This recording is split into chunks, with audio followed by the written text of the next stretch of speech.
Good morning students. बच्चों, हमारा 4th chapter आज कंप्लीट हो जाएगा। संडे को हम इस चैप्टर का टेस्ट लेंगे, इसलिए आप इस चैप्टर की तैयारी कर लेना। और इसके बाद हम कल से नेक्स्ट चैप्टर 5th जो केमिस्ट्री का है, दैनिक जीवन में रसायन, इसके बारे में पढ़ेंगे। बच्चों, हमने लास्ट क्लास में गर्भ रक्ताणु कोरकता RH इनके बारे में पता किया था। आज हम रक्त समूह का आनुवांशिक महत्व जानेंगे। आज के टॉपिक में से भी प्रश्न पूछा जाता है, इसलिए आप इसे अच्छी तरह समझना। कई बार इसमें से कंपटीशन में भी प्रश्न पूछा जाता है। गवर्नमेंट जॉब के एग्जाम में भी इसमें से कई बार प्रश्न उठ जाता है।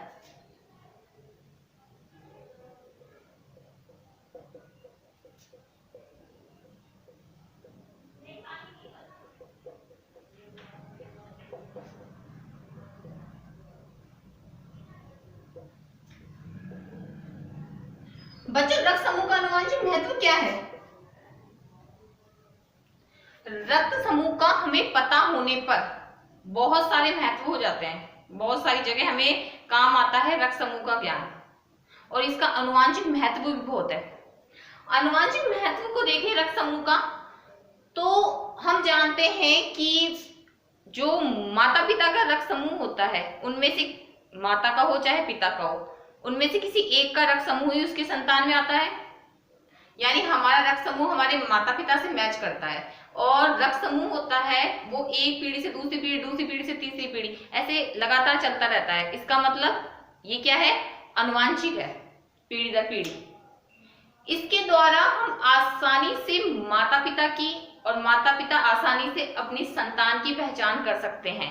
कई बार बच्चे चोरी हो जाते हैं, खो जाते हैं।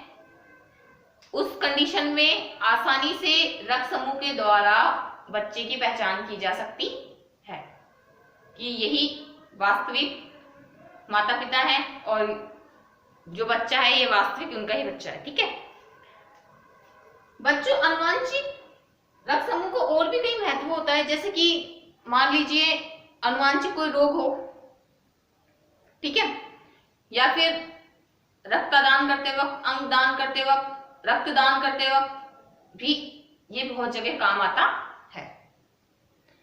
बच्चों, आज हम रक्त समूह में पाए जाने वाले जीनों के बारे में पढ़ेंगे। इसके बाद इसके द्वारा बच्चे की और माता पिता की पहचान कैसे की जाती है उसके बारे में भी देखेंगे। पहले हम ये देखते हैं कि मैंने उस दिन बताया था आरबीसी की सतह पर जीन की, जो आरबीसी की सतह होती है उस पर प्रतिजीन की उपस्थिति अनुपस्थिति के आधार पर रक्त समूह को 4 भागों में बांटा था, जिसे एबीओ समूहीकरण कहते हैं।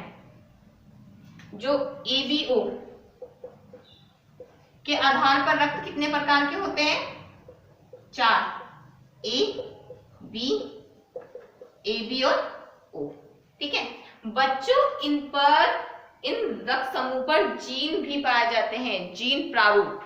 इन सब जो रक्त समूह होते हैं इनमें क्या उपस्थित होते हैं? जीन प्रारूप। इन जीन प्रारूप के द्वारा ही आप आसानी से किसी भी जो बच्चा होता है, कोई भी बच्चे के माता पिता का या फिर माता पिता से बच्चे का, आराम से रक्त समूह पता कर सकते हो कि भाई हाँ ये बच्चा इसी माता पिता का है या फिर इस बच्चे के माता पिता यही है। ये जो रक्त समूह है इनमें पाए जाने वाले जीन हमने पहले भी एक बार सारणी में देखे थे, आज हम और समझेंगे।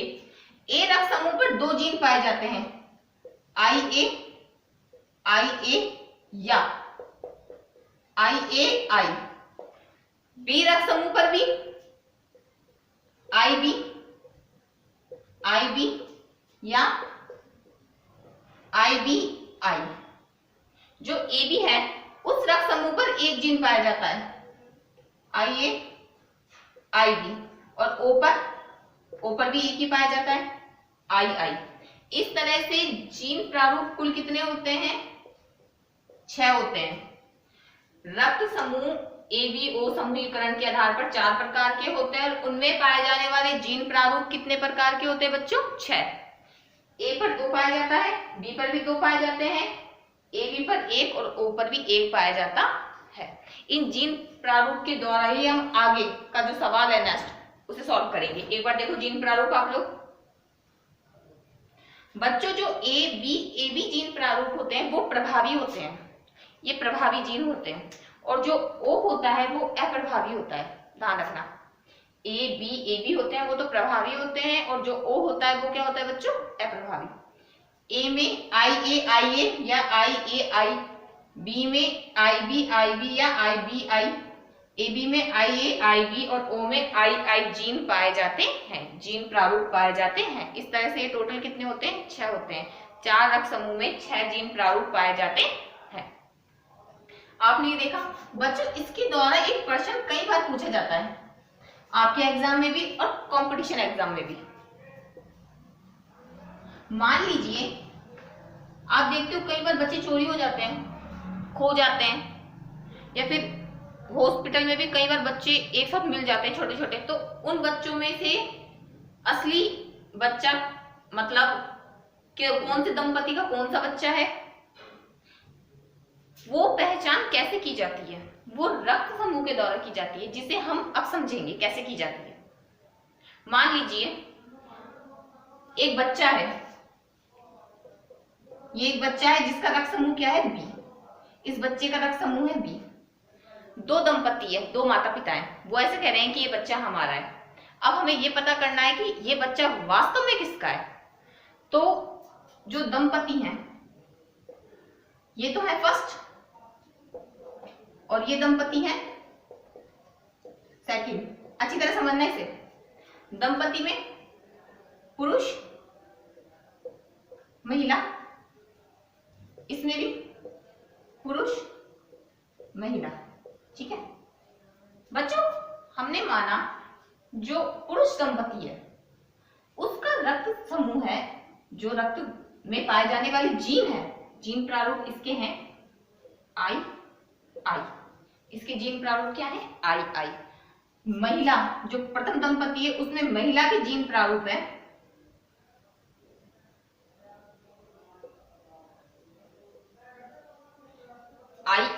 आई बी। दूसरे दंपति में जो पुरुष है उसमें आई ए और महिला में आई बी। ठीक है, ध्यान देना, दंपति हैं ये, दंपति 2 दंपति हैं जो एक बच्चे जिसका रक्त समूह बी है उस पर ये बोल रहे हैं कि हमारा बच्चा है। हमने ये देखना है कि वास्तव में बच्चा किसका है, इसकी पहचान करनी है। पहले दंपति उसमें पुरुष का रक्त समूह क्या है? आई है, आई जो कौन सा रक्त वर्ग है?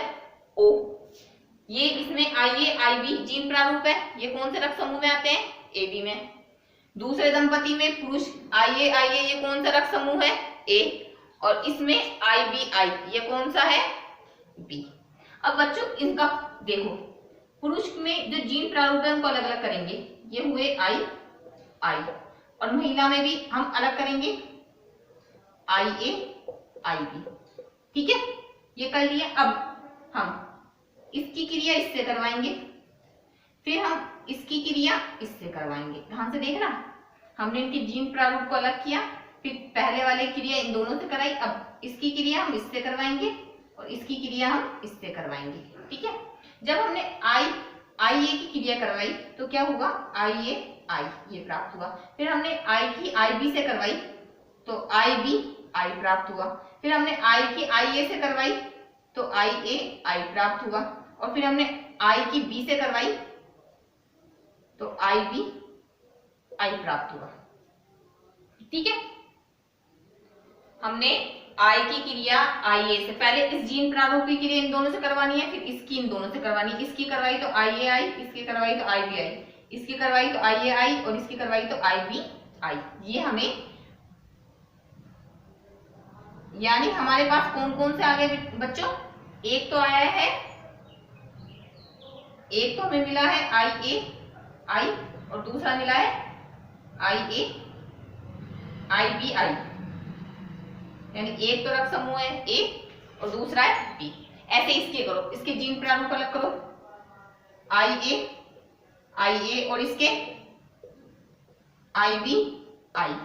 इसकी क्रिया इससे करो, इसकी क्रिया इससे करवाओ, इसकी क्रिया इससे करवाओ और इसकी क्रिया इससे। हमने आई ए की क्रिया आई बी से करवाई तो आई ए आई बी, आई ए की क्रिया आई से करवाई तो आई ए आई ए की क्रिया आई बी से करवाई तो आई ए आई बी, और आई ए की क्रिया आई से करवाई तो आई ए आई। तो हमें कौन कौन से प्राप्त हुए देखना बच्चों। हमें मिला आई ए बी और आई आई। देखो एक बार इसे, हमारा जो दंपति फर्स्ट था वो आई और आई ए बी था, जिसके शिशु बच्चे हुए क्या प्राप्त हुए हमें आई ए आई बी। हमारा दूसरा दंपति आई ए आई बी था, जिसके आई ए और आई ए बी और आई ए प्राप्त हुए। अब बच्चे का रक्त समूह क्या है बच्चों, बी। अब देखो इनमें से बी रक्त समूह कौन सा है। एक रक्त समूह आया है हमारे पास ए, एक आया है हमारे पास बी। एक रक्त समूह आया है हमारे पास ए बी और एक आया ए। इसमें तो इस वाले रक्त समूह में तो बी है ही नहीं। बी वाला जो रक्त समूह है वो इसमें तो आया ही नहीं। एक तरफ तो इसमें ए बी है और एक तरफ ए है, इसमें बी तो आया ही नहीं और इसमें बी भी है और ए भी है। तो मतलब जो बच्चा है वो कौन से दंपति का होगा, प्रथम दंपति का होगा। क्यों, क्योंकि इसमें बी रक्त समूह था और बी इन दोनों में ही नहीं आया। इसमें तो ए बी आया, इसमें ए आया और इस वाले में आया बी। इसमें एक रक्त समूह आया ए और दूसरा है बी, तो ये बच्चा है कौन सा होगा, प्रथम दंपति का होगा। हमने आसानी से जीन प्रारूप को आपस में क्रिया करवाकर, सहयुग्मन करवाकर, क्रॉस करवाकर जो आने वाली संतति है उसका पता लगा लिया। इसके द्वारा खोए हुए बच्चों का या फिर खोए हुए माता पिता का आसानी से पता किया जाता है। देखो एक बार, ये आता है कई बार, 2018 में भी आया हुआ है। आसानी से पता कर सकते हो ना, कोई दिक्कत नहीं है। दंपति लिख लेना, महिला पुरुष उनमें पाए जाने वाले जीनों को अलग कर लेना, आपस में क्रिया करवा लेना, आएगी जो संतति वो रक्त समूह देख लेना। ठीक है बच्चों, हमारा जो रक्त समूह का आनुवंशिक महत्व है, जीन प्रारूप का, ये टॉपिक खत्म हो गया। अब हमारा लास्ट टॉपिक बचा है अंगदान देहादान। इस चैप्टर का लास्ट टॉपिक है ये अंगदान व देहादान। बच्चों पहले अंगदान जानते हैं, अंगदान क्या है। हमारे भारत में एक साल में लाखों लोगों की मृत्यु होती है। इनमें से कई लाख लोग ऐसे होते हैं जिन्हें समय पर कोई अंग ना मिलने के कारण उनकी मृत्यु हो जाती है, जैसे हृदय, यकृत, गुर्दा, ऐसे बहुत सारे अंग ऐसे होते हैं जिन्हें टाइम पे ना मिलने के कारण उनकी मृत्यु हो जाती है। बच्चों अंगदान है क्या? जीवित या मृत व्यक्ति के शरीर का कोई अंग किसी दूसरे को देना, उसकी जान बचाना ही अंगदान कहलाता है, जो बहुत ही अच्छी क्रिया है। ये बहुत ही अच्छा है कि हम मरने के उपरांत अंग देकर किसी की जान बचाएं। बच्चों अंधविश्वास के कारण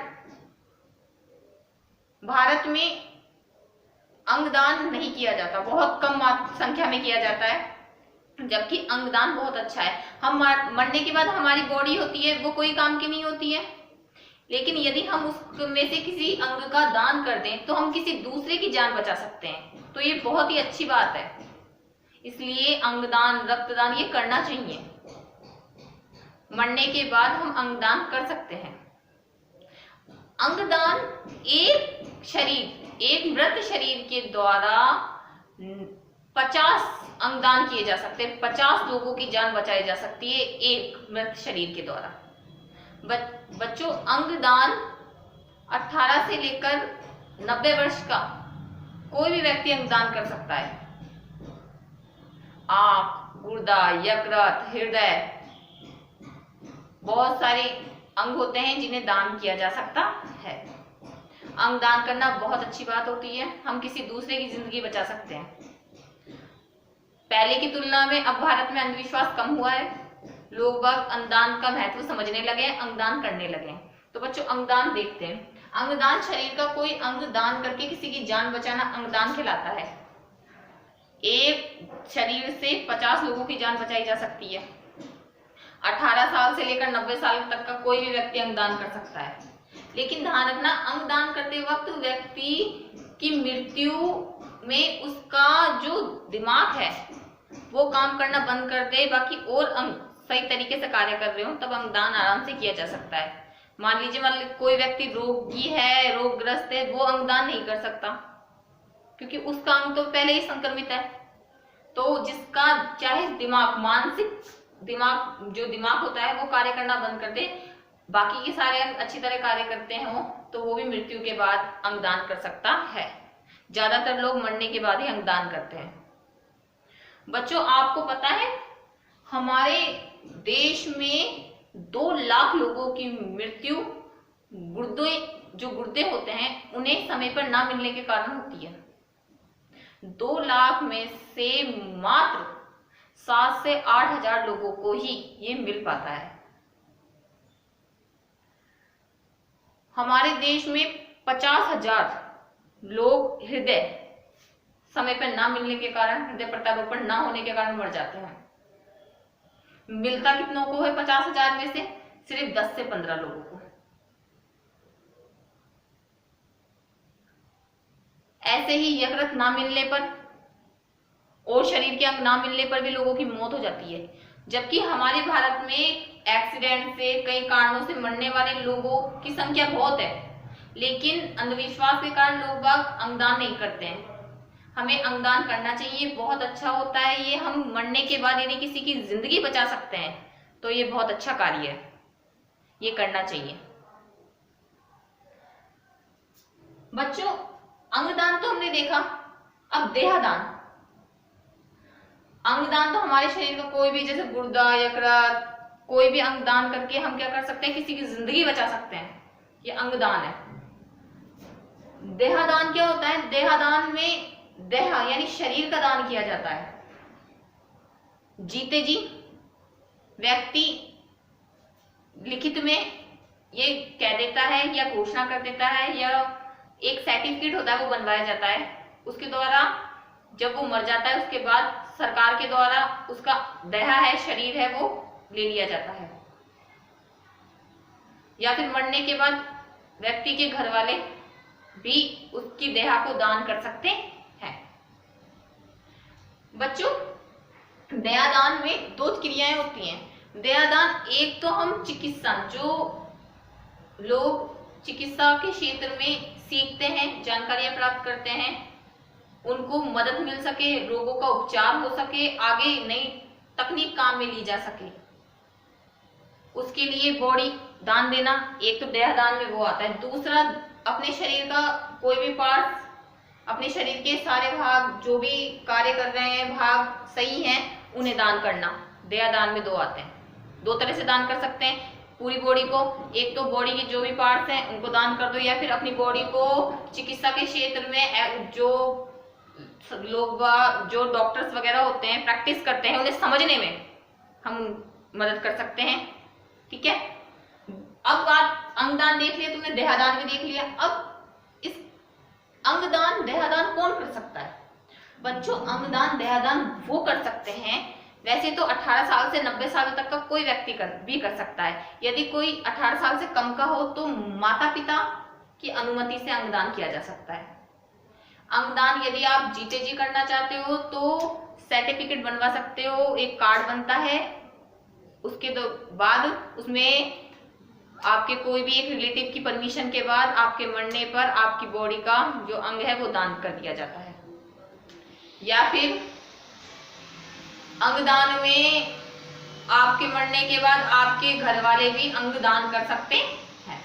ठीक है, ये हो गया। इसके अलावा बच्चों अपने देश में भी बहुत लोगों ने अंगदान किए हैं, जैसे कि ज्योति बासु, इन्होंने देश सेवी, नाना देशमुख, इन्होंने, इन लोगों ने अंगदान कर रखे हैं। इसके अलावा एक प्रश्न है वो कई बार पूछा जा सकता है, ऐसे कौन से व्यक्ति हैं या ऐसे कौन व्यक्ति हैं जिन्होंने अपने अंग को दान करने की घोषणा पहले ही कर रखी है। तो पहला है साध्वी ऋतंबरा, साध्वी ऋतंबरा, और दूसरा है क्रिकेटर गौतम गंभीर।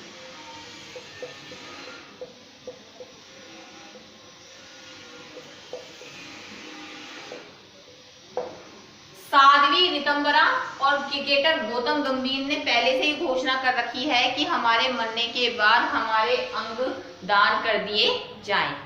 कई बार पूछा जाता है ऐसे कौन दो व्यक्ति हैं जिन्होंने अंगदान की घोषणा कर रखी है, साध्वी ऋतंबरा और क्रिकेटर गौतम गंभीर। साध्वी ऋतंबरा और क्रिकेटर गौतम गंभीर ने ये घोषणा कर रखी है कि हमारे मरने के बाद हमारे अंग को दान कर दिया जाए।